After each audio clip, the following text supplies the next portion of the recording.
Hello everyone, and welcome to another entry to the SCP Horror Movie Files. Today will be about a Stephen King classic, Christine. As a final disclaimer, this video will contain mentions of violence. Nothing extreme, but still, if that makes you uncomfortable, then please feel free to click off the video. With that out of the way, let's begin with SCP-AAP. SCP-AAP, codename the Murder Car. Object Class: Neutralized. Special Containment Procedures. The remains of SCP-AAP are kept in a storage unit at Site-AA, sealed within 3 layers of plastic containers. Due to its spiritual properties, SCP-AAP can hypothetically regenerate if in contact with blood and/or metal.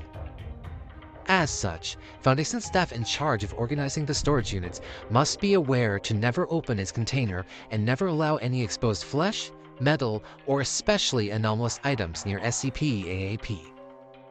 Ghost class anomalies are especially hazardous to be exposed to SCP-AAP due to the possibility of the 2 spiritual entities fusing and creating a new and more dangerous SCP.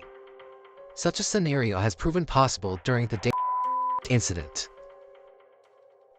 Description: SCP-AAP is a 1958 Plymouth Fury that somehow gained sentience, supposedly by devouring the life force and blood of its murdered victims. The anomalous vehicle had an overwhelming pride of itself and typically kills whoever so much as leaves a scratch on it.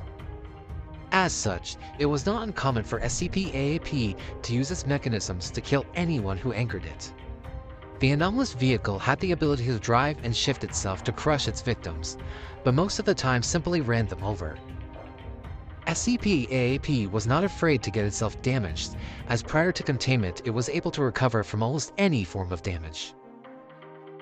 The source of SCP-AAP's anomalous properties is unknown, though it has been hypothesized that it is able to feed by killing its victims. However, the leading theory is that it feeds on its driver's obsession with itself. SCP-AAP has the ability to fill those that drive it with obsession. This obsession will increase over time until the victim will care about nothing else other than SCP-AAP. The only recorded instance of this happening was reported by who was also the one that took down SCP-AAP. She and crushed SCP-AAP with a bulldozer and later sent what was left of it to a local scrapyard to have it crushed. Thankfully, at the same time, Foundation agents disguised as police officers found both of them.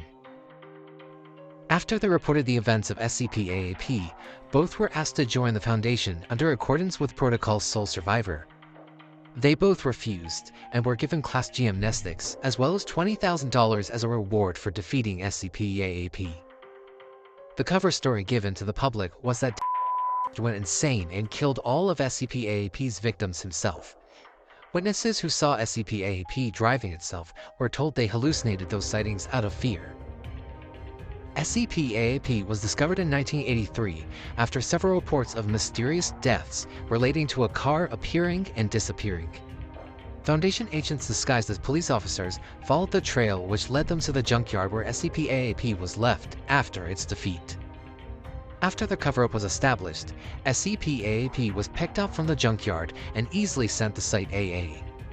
Despite the possibility of there being more information to learn, it was ultimately decided that SCP-AAP should not be repaired under any circumstances, and instead be labeled as neutralized despite still being alive.